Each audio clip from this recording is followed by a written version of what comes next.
Well, welcome everyone to Progressive Christian Voices today and tomorrow. My name is Brian Allain. I'm the founder of Compassionate Christianity and Writing for Your Life. It's a pleasure to host this series with some prominent progressive Christian authors and activists. Today's the fifth webinar in this series, and we'll have additional webinars this Thursday and next week on Tuesday and Thursday. Joining us today are Adam Taylor, Robyn Henderson-Espinoza, and Bruce Reyes-Chow. Reverend Adam Russell Taylor is president of Sojourners and author of A More Perfect Union, a new vision for building the beloved community. Adam previously held the Faith Initiative of the World at the World Bank Group and served as vice president in charge of advocacy at World Vision US and as a senior political director of Sojourners. He's also served as executive director of Global Justice, an organization that educates and mobilizes students around the global human rights and economic justice. He was selected for the 2009 class of White House Fellows and served at the White House Office of Cabinet Affairs and Public Engagement. Adam is a graduate of Emory University, the Harvard University Kennedy School of Government, and the Samuel DeWitt Proctor School of Theology. He also serves on the Independent Sector Board, the Global Advisory Board of Tier Fund UK, and is a member of the inaugural class of the Aspen Institute Civil Society Fellowship. Adam is ordained in the American Baptist Church and the Progressive National Baptist Convention and serves in ministry at the Alfred Street Baptist Church in Alexandria, Virginia. Dr. Robyn Henderson-Espinoza has been described as a scholar activist, scholar leader, thought leader, teacher, public theologian, ethicist, poet of moral reason, and word artist. Dr. Robyn is a visionary thinker who has spent 2 decades working in the borderlands of church, academy, and movements, seeking to not only disrupt but dismantle supremacy culture by focusing on new concepts of being and becoming, decolonizing knowledge production, and bridging with radical difference. Dr. Robyn is the founder of the Activist Theology Project, a collaborative project that produces curriculum at the intersection of scholarship and activism. They were named one of 10 faith leaders to watch by the Center for American Progress in 2018. Robyn makes their home on land originally stewarded by Shawnee, Yuchi, and Cherokee people in what's now called Nashville, Tennessee. Robyn's non-binary, transgender, queer, and Latinx, and relishes in the gray areas of life, knowing that the liminal spaces are spaces of possibility for another possible world. They are the author of Activist Theology, published by Fortress Press, and the forthcoming book, Body Becoming, A Path to Our Liberation. Bruce Reyes-Chow is an author, speaker, parent, consultant, coach, podcaster, and pastor. He speaks and writes on issues of faith, technology, race, parenting, and church culture. He's an ordained pastor in the Presbyterian USA Church for 25 years and served as the founding pastor of Mission Bay Community Church in San Francisco. In 2008, Bruce was the youngest person ever elected as moderator of the General Assembly of the Presbyterian Church USA, the highest elected office of the denomination. In 2009, he was a recipient of the Distinguished Alumni Award from San Francisco Theological Seminary. He's currently the senior pastor of First Presbyterian Church in Palo Alto, senior consultant with the Convergent Network, and Gallup certified strengths coach. He also sits on the board of directors of More Light Presbyterian, an LGBTQIA plus advocacy organization. In addition to pastoring and coaching, he hosts the podcast BRC and Friends, and is the author of 4 books. His latest is In Defense of Kindness, Why It Matters, How It Changes Our Lives, and How It Can Save the World, from Chalice Press. So all of you, thanks so much for joining us. It's really great to have you here with us. We appreciate you taking some time out of your busy day to do that. I'm going to be asking our panelists several questions, but if anyone else would like to ask something, please feel free to type your question in the Q&A box on the Zoom portal. So to get started, maybe each of us could kind of let us know what your latest book or your latest projects are. Adam, would you like to go first? Sure. Thank you. Grateful to be with you and with both Bruce and Dr. Robyn. So my latest book came out in September. It's, as you just heard, entitled A More Perfect Union, A New Vision for Building the Beloved Community. And it was really a 3-year project. Actually wrote a lot of the book before COVID and the partial racial awakening summer happened in 2020. And the thrust of the book is that, as Dr. King reflected in his last book before he was assassinated, certainly relevant in light of the Dr. King holiday that the nation celebrated yesterday, the title of his book was Where Do We Go From Here? Chaos or Community? And I had been feeling 3 years ago that our nation was entering a pretty dangerous phase in which we had become more polarized, arguably, than we were at the height of the 1960s, when the civil rights movement certainly achieved many of its most signature victories, but also when it started to ebb and got replaced by many other forces. And so, what my book tries to do is make an argument that while there's certainly no one single cure for the crisis that we're facing in our democracy, but in a larger sense, this crisis of division and polarization, I think one of the reasons why we're so divided and polarized is that we don't have a shared memory, a shared story, both of where we've been as a nation and how the past continues to show up in the present. And certainly so many of the battles over even how we teach history or whether we teach an accurate history or full history is a reflection of that. But also we lack a real shared moral vision about where we're going in the future. And I really believe that the animating vision of the civil rights movement, which was of the beloved community, could be that vision that helps to heal, unite, and enable us to address some of the most significant challenges facing our country and our democracy and the church. So in the book, I really unpack what the beloved community could look like and mean for today. And I describe these kind of beatitudes of the beloved community that are tied into both our civic values, but also our core religious values. So things like a commitment to Imago Dei equality, what I call Ubuntu interdependence, radical welcome, dignity for all, prioritizing nonviolence, and environmental stewardship.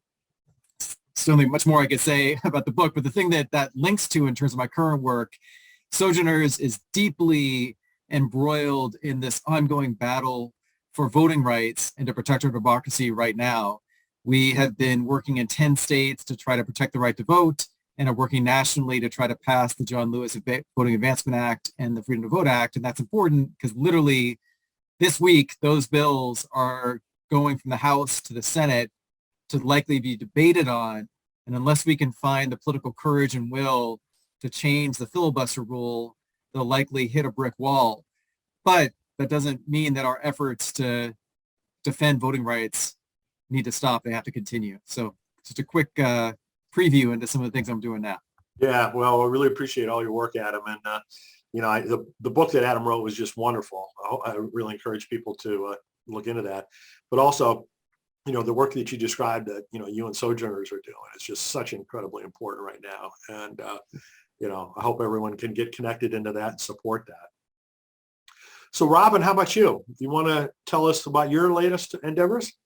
Sure. I am now in the process, as Adam was last fall, with the lead up to the launch of Body Becoming. And there's a lot of resonance with Adam's book. My book is essentially a sort of political theology book. And I'm probably the unicorn in the group because I don't identify as a progressive. It's not, I think there's more work to be done in the world than what progressive politics and progressive theology does. So I actually identify as a liberationist and think about things through the lens of empire and what does it mean to live in Babylon and so forth. But my book tries to address that from three places: bodies, embodiment, and democracy. And I believe that we need a diversity of tactics to do this work. And so we need work like Adam's work. And then we really need this more somatic work, this embodiment work, because so much of supremacy culture is really predicated on the fact that we are all disconnected from our bodies. And we don't have the embodied awareness of what things like racism or oppression looks like unless we are living that reality as people of color or as marginalized people.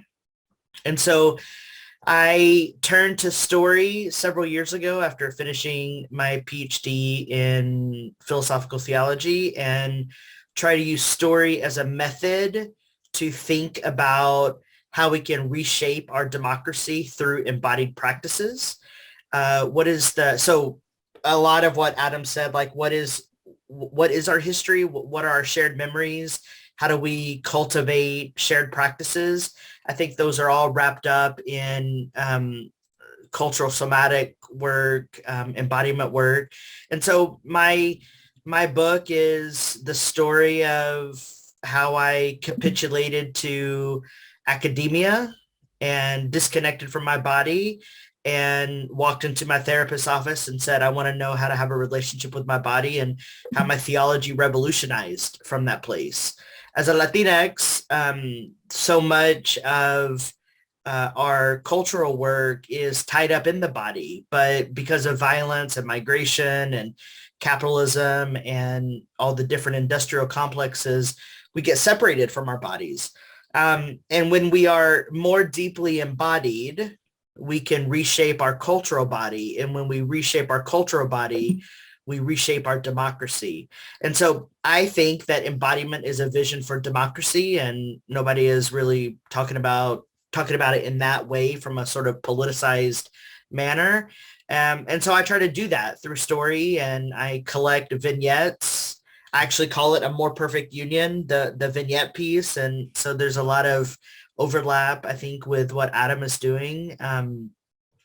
And so that book is due out at the end of March, and Broadleaf is publishing it. And, I'm looking forward to getting it into the hands of curious minds and curious folks to really see, can we live out our theologies instead of just have talking points? Can we practice an embodied theology?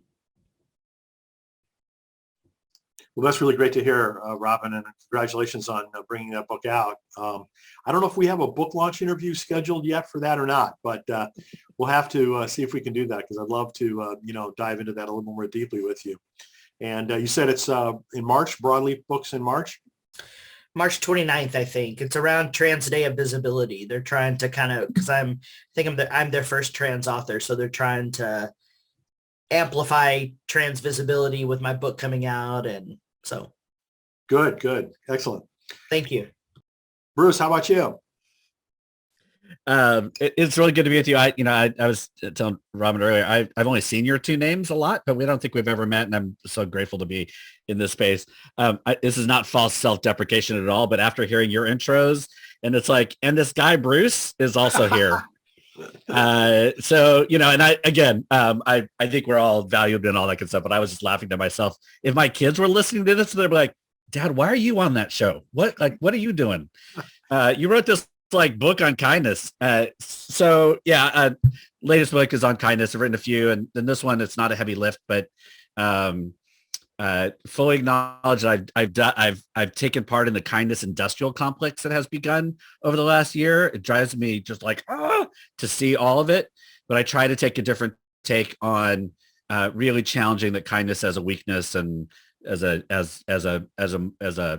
it's a vehicle for justice. And so that's what I'm starting to work on my next one, which is starting to take the shape of a title called Everything I Believe About God. And really, I'm a pastor, and I've always felt like we have taken away theological language and a justice-focused theology, and have been afraid to teach that. And we've abdicated that space. And so beginning to put together a book. I just finished a statement of faith piece that I'm really excited about, that will be the anchor for the book. Something you would just give to folks and say, hey, this is something to get to dive in with. And so that's the next project I'm working on. But the kindness book is the one that I've been kind of working on. That, launch a book during COVID is always fun. So that happened last March. Hopefully, Robyn, by March, you'll be able to actually go places maybe and be with people for the launch. But so that's what I'm doing. Or there'll be a new variant, and we'll be back here on Zoom. I know. That's terrible. Yeah, well, so it's good to meet you. Thanks for the invite, Brad. Oh, Bruce, it was so wonderful to have you joining us. And, Bruce's book on kindness is just wonderful as well. And we did an interview on that during the pandemic when that book came out. So I was very happy about that, and happy to hear about your new book. So please keep us posted on that. So, we've talk about your own books, I'm curious as to what books have you been reading from other folks lately that have really been the most impactful for you all. Maybe Robyn, you could start with that one. I just recently read two books, one by Jenny Odell, How to Do Nothing, Resisting the Attention Economy. She's based in California, teaches at Stanford. She's an artist, and basically it makes the argument that things like Facebook and other social media outlets compete for our attention, and we no longer know how to be present with one another. And so what does it look like to sit in like the Rose Garden in Oakland and listen for the birds? And so it was a really beautiful book. And the other book I just read is called Wanting by Luke Burgis, who I'd just been exchanging DMs with on Twitter. And his book is a book on mimetic desire, and which Rene Girard developed years ago. And I read a bunch of Girard's work 20 years ago when I was in seminary. And when I found this book, I decided, oh, I think mimetic desire needs to be a part of my next book, which is on belonging and freedom. And the book by Luke Burgis is called Wanting, and it's essentially, how we've gotten to where we are. What are the models in our world, the good models, the bad models that reinforce our social practices, our ethics. It was a great book. I highly recommend both of those. Excellent. I hadn't heard about either one of those, so I'm glad. That's one of the nice parts about this little part of the talk, is that we all get to hear about things that we probably haven't heard about already. So thank you, Robyn. Bruce, what about you? You look like you had a couple of things on your shelf there. Yeah, I do. So We Cry Justice is out of the, it's Liz Theoharis and Win Barber looking at, they had lots of different activists writing on different topics. So that's one that our church is using kind of as a devotional and study. And then Dominique Gilliard's new book. But two that I force myself to read things that aren't involved with the work that I do.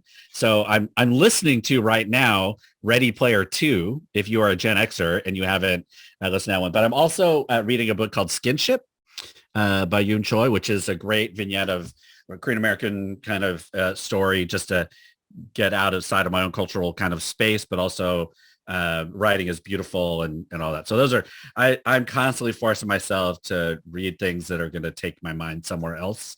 And that's all the things I do, TV and all that, is just to kind of find that other space. So the other one that I just picked up, because I've been hearing it so much, is the graphic novel of the history of the Black Panthers. I don't know if anybody has if you've read that, but I just started getting into graphic novels as a 52-year-old and love them. Oh my goodness. And so I just picked this one up as well. So there you go. Well, good for you. What a diversity of reading. That's really impressive. Adam, how about you? What's the latest on your reading list?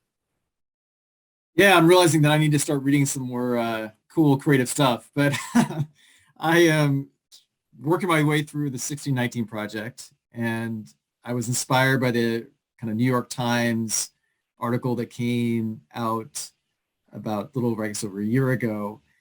And the book is even better and highly recommend it. Sadly, 1619 Project has become this kind of source of a lot of controversy. It's been demonized, particularly by many voices on the right.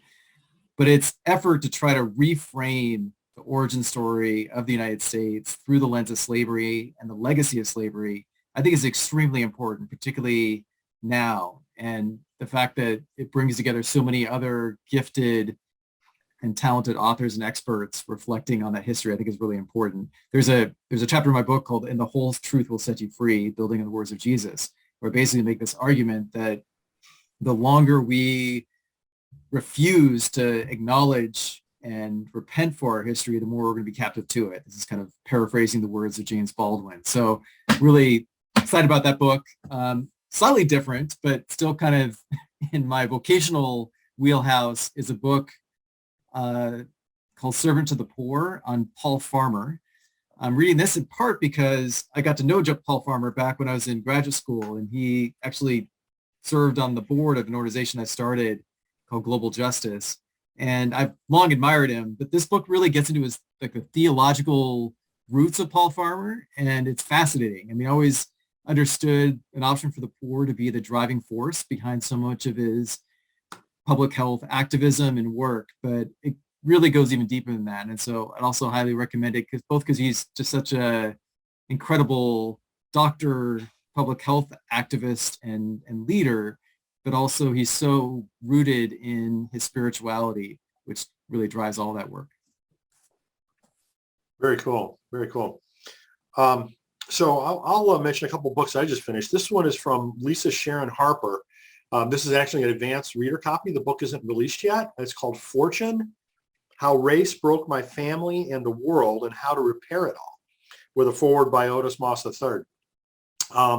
It's a book where Lisa has spent an awful lot of time retracing her family roots through ancestry and DNA and various things, and shares some of that history, and then also, you know, the impact on her family, our country at large, and some suggestions about repair. You know, how do we now, knowing all of this and things that people are finally paying attention to more, what do we do about it? Another book that I just finished is called The 6 Needs of Every Child, Empowering Parents and Kids Through the Science of Connection. And you might wonder why a guy in his mid-60s is reading a book about parenting, but it's actually for another project that I'm working on with the authors of this book, which are Amy and Jeffrey Ulrich, as well as Brian McLaren and some other folks that we're collaborating on. So anyway, those are my my latest reading. Not nearly as eclectic as Bruce, but anyway. So next, let's talk about kind of big issues. You know, it's like over the past several years, you know, I think we've been confronted by big issue after big issue after big issue. And, you know, maybe it seems a little bit overwhelming. It certainly does to me at times.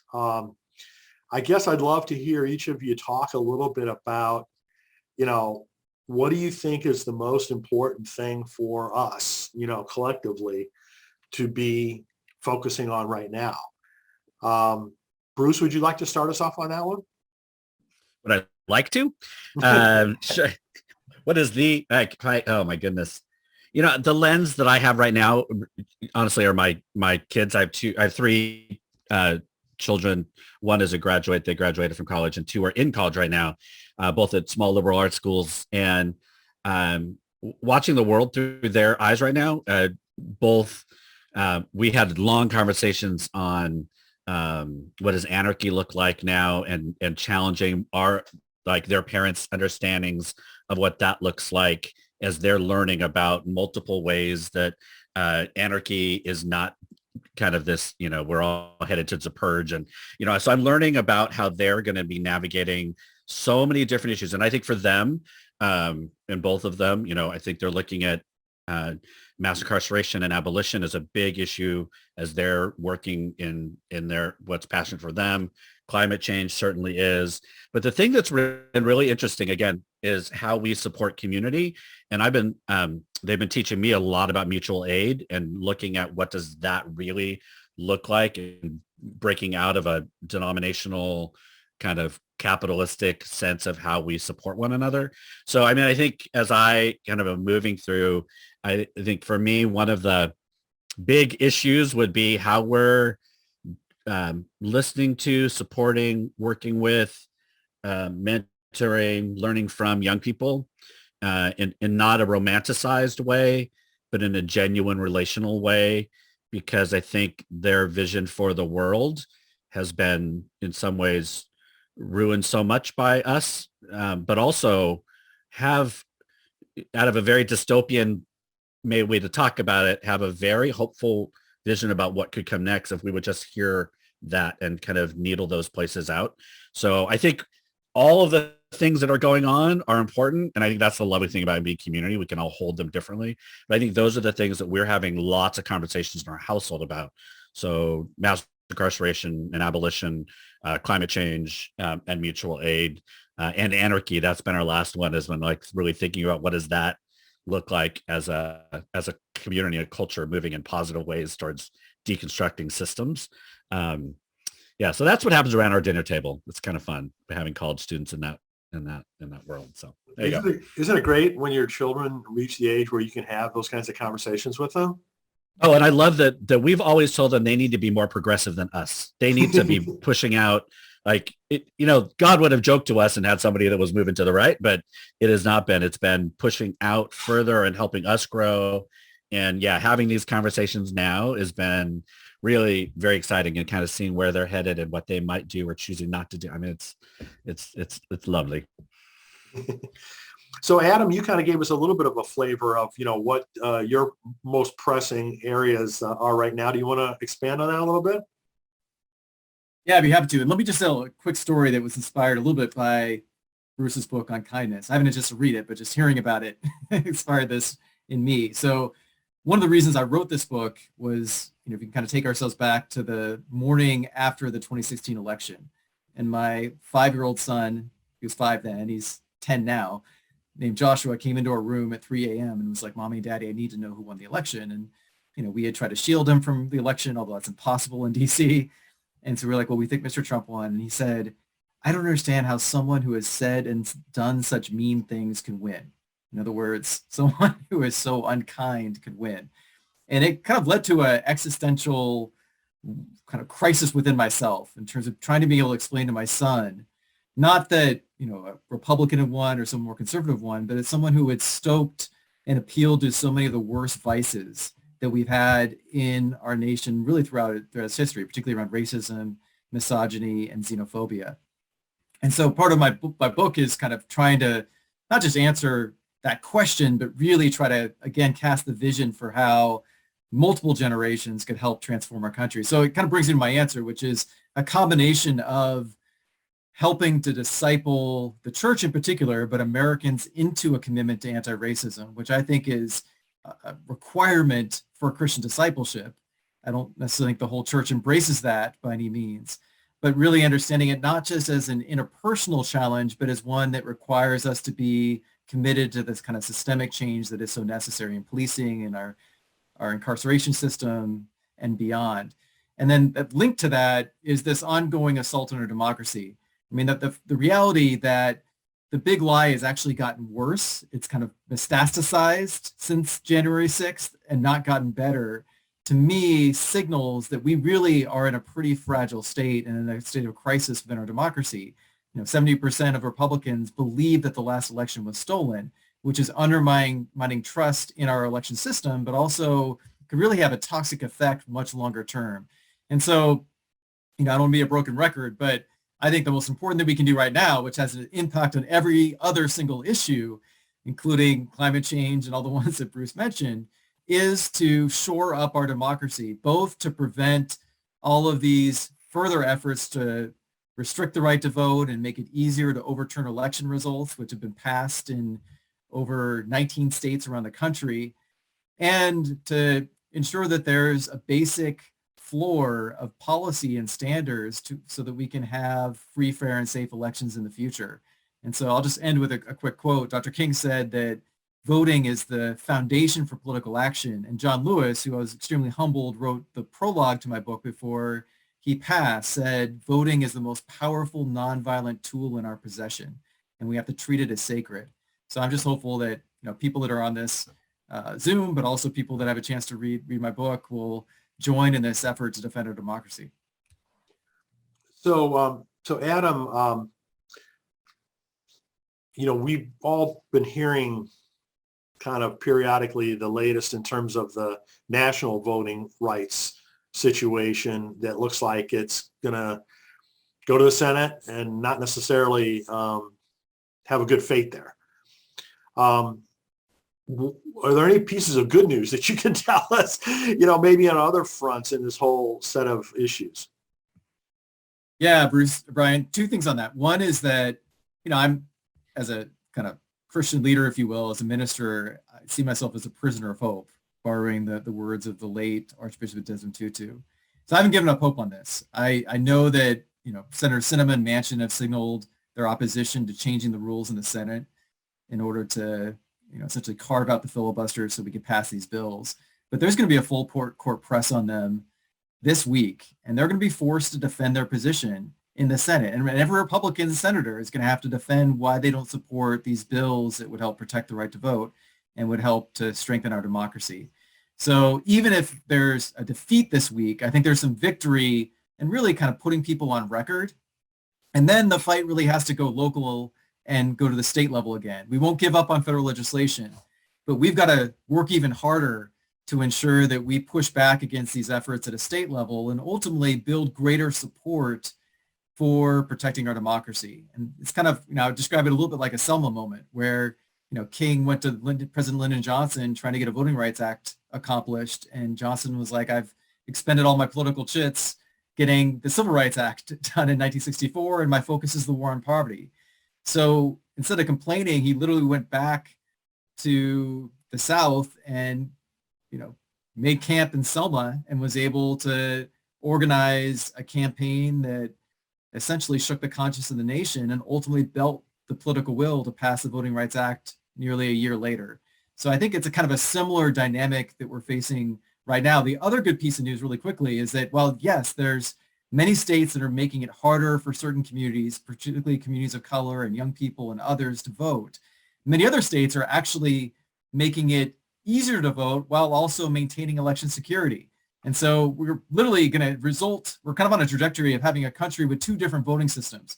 In many states where, it's much easier and the right to vote is really protected, and many other states where that's been really kind of assaulted and made more difficult. So are there any places on the Sojourners website or some other website where you feel people can really keep the pulse of what's going on, kind of on a global sense like that? Yeah, so you can definitely learn a lot more just going to sojo.net. We have kind of the action arm of Sojourners is called Sojo Action, and we've got a whole kind of portal in our website focused on voting and democracy. We also are kind of co-organizing a broader campaign called Face United to Save Democracy. And that campaign, you can find out a lot more by going to turnoutsunday.com. So those are kind of two ways you can learn more. So turnoutsunday.com. And what was the title of the initiative you just said? Faith? Yeah, so Face, plural, United to Save Democracy. So it's a multiracial, multi-generational, and multi-faith effort to try to mobilize churches and synagogues and mosques to engage in voter registration, voter protection, voter education, and mobilization efforts in the next two election cycles. Very good. Good. Well, thank you for all your work in that area. I think it's so important. So Robyn, what do you think is the top of your list? Well, I like you, Adam, I think I'm also a prisoner of hope, and I've been a lifelong Baptist, and I've seen the tragic results of ongoing polarization within religious communities. And as a Latinx, I have come to understand that we no longer know how to be human with one another. And so a lot of my work is bridging with difference. In the book that I mentioned by Luke Burgis, Wanting, societies don't survive because of homogenization. When societies are flourishing, it's because of a radical heterogeneity, radical differences. And so a lot of my work at present is figuring out, how do we steward differences? How do we help people be in relationship with one another? Here in Nashville and Davidson County, they are trying to split up Davidson County into 3 different districts. I mean, this is gerrymandering to make it a Republican supermajority, because Davidson County and Memphis and Knoxville are like the 3 big blue counties. And so you've got like an economic hub here in Nashville that will soon be turned into a supermajority for the Republicans. And so I'm doing a lot of work here just with different groups of people trying to connect the dots. I'm a dot connector for people. I try to translate political theory and theology and philosophy into story so that people understand when we talk about politics, what is that? That is the way that we organize people. And so I'm helping people learn how to be in relationship with people, which is like the minutia of the work in many respects. But it's, again, it takes a diversity of tactics, and it takes all different kinds to live out a politics of freedom and liberation. And I may not see it in my lifetime, but I'm willing to stay at it. I mean, it's why I often talk about being a follower of Jesus means reclaiming these small practices and being faithful in the small things. This is not what I intended to be doing. I intended to like be in an office by myself with my books, maybe teach a class here and there. But, you know, I'm an intense introvert. And I think the Spirit which perfects all things is, you know, pushing me out into the world to try to be a voice of change and to try to be a voice of difference. So I'm helping people be in relationship with themselves and with other people to try to help, shape and shift our democracy. Well, I mean, good for you for, getting beyond your introversion tendencies and doing these kinds of things, because I think it's so helpful. But, on that point, we've seen over the last few years this increasingly wide gap within Christianity, right? Between whatever you want to call it, conservative, liberal, whatever. How much does that matter? And what should we be doing about it if it does matter? I'd love to hear what your thoughts are on, should we care? And if we should care, what should we do about it? Bruce, you want to tackle that one first? Why am I going first again? Oh, you're on my screen right now. That's okay. So there are days where I don't care. Like, that's not my job. I'm not trying to convince people.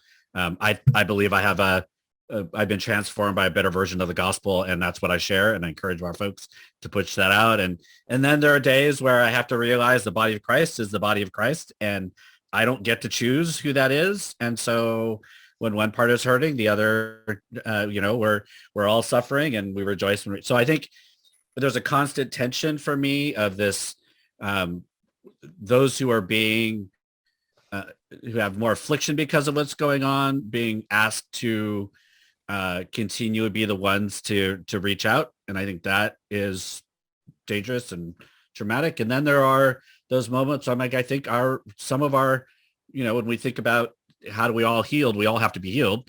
And so needing to step into those spaces. The thing for me is I grew up in a really loving, healthy, Christian mainline tradition. Like I had a great historically Filipino congregation in Northern California that I didn't realize was progressive or liberal until I went somewhere else, and people told me, oh, well, you must be at that liberal church. I'm like, well, whatever you call it, that's fine.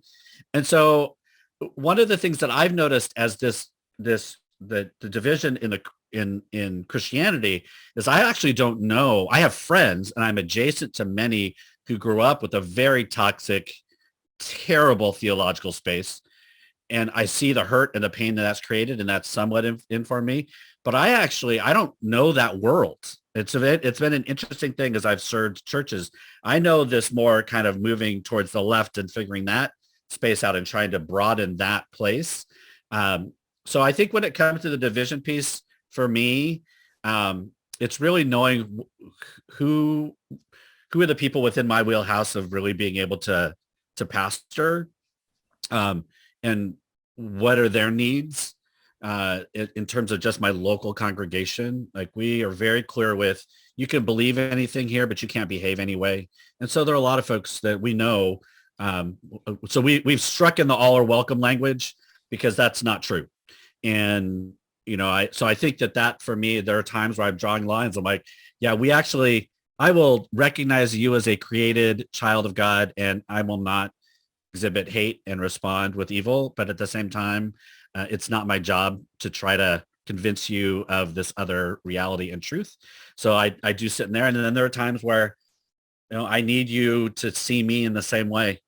And I need you to acknowledge my humanity and as I acknowledge yours. So I'm constantly in that internal fight about where I put my energy. So sometimes it's great and important. Other times I'm like, I don't have time for it. There you go. Yeah, no, I have a tension myself, between just saying the heck with it and, then otherwise trying to figure out what to do to help resolve the conflict. But Adam, how about you? Sitting where you do, Sojourners, it's a big platform. It's an important national, international platform. How do you see this chasm and what do we do about it? Yeah, the chasm is real for certain. And in some ways it seems like it's growing. I think in part because there are many churches and many Christians that I think are being shaped more by their politics and their kind of tribal identities and ideological leanings than they are by scripture and being rooted in a Christian community. And I know that, as a general statement, and certainly doesn't apply to many others, but I really fear that in many ways our politics is driving our faith more than our faith is driving our politics.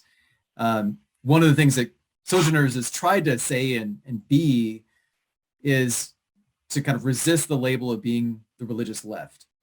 Yes, many of our causes and the things that we advocate on and focus on and write about, tend to align more with the progressive movement, certainly. But what we try to say is that, we want to stay grounded in a commitment to justice and to peace. And we should have healthy disagreements about what it looks like to actually help to achieve a kind of vision of justice. And again, the way I would kind of define that is connected to the broader vision of the beloved community, but there are different ways to define it. Essentially, the beloved community is another way of saying God's reign of justice, righteousness, and steadfast love here on earth, God's kingdom, essentially. And so, I think that it is really important that we engage in more courageous and, hopefully civil dialogue with many Christians that disagree with us. It pains me that there is such a kind of strong and resilient white Christian nationalist movement out there that is strong and may even be growing. So on the one hand, I think it's important to kind of name that and speak out against that and try to resist it, all in a spirit of love. And I think it's important to do the kind of bridge building work that is so necessary in many churches that find themselves very divided and kind of pulled in so many different directions right now. And I don't think the solution then is to simply kind of hang up your hat and say, okay, we're just going to be apolitical, because the gospel has profound social, political, and economic implications. Following Jesus, it has profound social and economic, political implications. So I think it's more important now that we try to figure out what are some ways forward where we can hold these things together. Last thing I'll just say is that I constantly feel the tension of trying to be faithful to my sense of vocational call to be prophetic wherever I can in a humble way, but to speak truth to power and to try to speak truth as much as I can. And a genuine desire to want to try to build relationships and have dialogue with people that very much disagree with me. And, sometimes those are very much in tension with each other, but still kind of believe in holding those together. I'll just mention a very concrete resource. Over the last 2 years, we've been developing a curriculum designed for churches that are politically divided, which probably characterizes the majority of churches in America today, to be honest. But it's really a kind of 8-week program that helps enable them build greater resilience, all rooted in biblical principles, so that they can be a place where people won't necessarily define themselves first and foremost by their, kind of political allegiance, but instead try to define themselves as Christians who are committed to justice. And, I don't have time to fully unpack how we define that, but I think that's the kind of the first order principle that we need to come back to. Well, I'm really interested in learning more about that curriculum and also the chapter that you're writing for our upcoming book on that topic. So I really hope that effort has got a lot of fruit. It's so badly needed. Robyn, you talked a minute ago about, you're doing work to bridge differences. What would you say that you've learned, from that all of us can help apply in our own spaces? I'm reminded several years ago, it must have been in 2019, I was quite frustrated with what was coming out of the White House. And this was obviously before the election. And my partner said, Robyn, there's no separation. And it reminded me of so much of my scholarship and reading of a Chicana feminist named Gloria Anzaldúa, who talks about the radical interconnectedness of all things. And I take from both my reading and also the exhortation that my partner gave me that it does matter. Like the ways in which we have conflict matters. Conflict is healthy for society. But it matters how we do that. It matters the kind of relationality that we practice in our communities. And at the end of the day, there's no separation. And what do we do with that? If during the feminist movement, men felt thrown under the bus, it's a very similar paradigm. And feminism isn't anti-male or anti-men. It's how do we build a healthy, flourishing community or vision where women and children flourish, and what's the impact of patriarchy on that? And so I think about it in very similar ways. What are the imbricated systems that are creating barriers to flourishing? And I think one of those barriers is an inability to be in relationship with difference. And so how do we steward the right kinds of connections so that we can have a vision for a beloved community, a more perfect union? And so I think it matters how we do conflict. It matters how we do our politics. It matters these two political parties. In my mind, there's not much difference between the two, and on paper. And I think that matters. And do we have an imagination for a political future that actually incites liberation? And what might that look like? Good. Well, thank you. So to finish up, I'd love to hear from each of you kind of like, where you're headed next. What are some of your future projects? Some of you have touched on that a little bit, but I'd love to hear more about your thinking of the future in terms of your own activities and priorities. Adam, would you like to start that one off? Happy to. So, we kind of started the call with some of our kind of anxiety about where COVID's going to go next. I'm certainly prayerful that this may be the breakthrough to a new normal, but certainly not guaranteed. But I'm mentioning that because, launching a book in the midst of COVID and doing most things virtually was pretty frustrating, particularly for someone who, at least one of the hats I wear, is as a preacher. And so I've been very anxious to kind of get the message of the book out across the country and maybe at some stage even in different parts of the world. And so I'm planning a set of events. It's not your kind of traditional speaking tour. I really want to partner with local organizations that are doing the work of building the beloved community. So in the third part of the book, which is on the Beatitudes of the beloved community, I really highlight a whole series of stories. Also, big believer in the power of story, as is Dr. Robyn. But I really try to show that there is this kind of quiet revolution of the beloved community that's happening already in communities all across the country. They don't necessarily grab the headlines. A lot of these projects are not at scale, if you will. But I really want to try to catalyze support for those and to try to bring people together around a moral vision that I think is big enough to hold together so many of the challenges and the tensions that we've been talking about. And so, right now it looks like I'll be going to about 10 different cities. We're still finalizing that list, but I'm going to try to put a particular emphasis on the South because I feel like I need to spend more time engaging with Christians that are definitely more conservative than I am. And I think there's some room for shared vision around the beloved community in the South, but also going to many other parts of the country as well. So if you want to learn more, you can check out my book website at www.sojo.net/ampu, AMPU. And those events will be posted hopefully in the next month or so.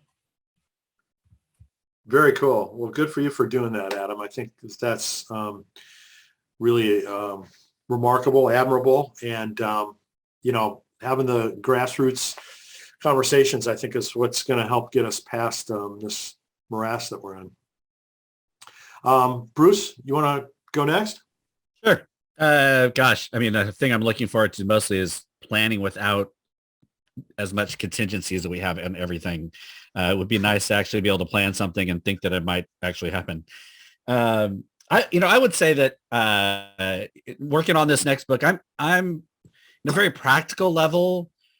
I'm looking forward to finding some more creative outlet. And so people are listening. I mean, just figuring out where you're finding your joy. Like I'm as one who's pastoring and writing and podcasting, all this stuff is like, where are those moments of joy? And I love the reference, Dr. Robyn, you made around like what's meaningful and attention grabbing versus, like what is that going to look like? So I am working on a new book. That's exciting. Relaunched the podcast, BRC and Friends, brought on, bringing on 4 new co-hosts, which is a different format. Laura Monaco Heifetz, Mickey Jones, Javier Bautista, and Amy Kim Cremus Parks, who we're rotating through, and they're co-hosting with me as we interview. We have people lined up from Hollywood to professional sports, religious folks, and all that. So I'll probably be in touch with the 2 of you at some point. But a lot of fun, but also trying to make meaning out of kind of the world. So I'm finding a huge amount of joy with relaunching that and that creative element that it's been really lacking over the last couple of years. So book, podcast are probably the big 2 things that are starting to ramp up for me. And what's the timing for the book? Do you have a sense of that yet or not? March 23. Okay, good. Yeah, so we're a ways. Yeah, first couple chapters are in. We're signing all the thing. I mean, it's all that stuff. So. And what about the podcast? Is that already going now, or is that? That is going now. We just tomorrow is the first episode of 2022, drops at 9 a.m. With the getting to know the 2 juvenile co-hosts. It's the first episode in a long time I had to mark explicit because the 3 of us must have forgotten we were being recorded. It's hysterical and fun. We know each other really well, but we touch on a lot of different church things as well as kind of pop culture stuff. So it was a blast. Excellent. We'll look forward to that. So Robyn, how about you?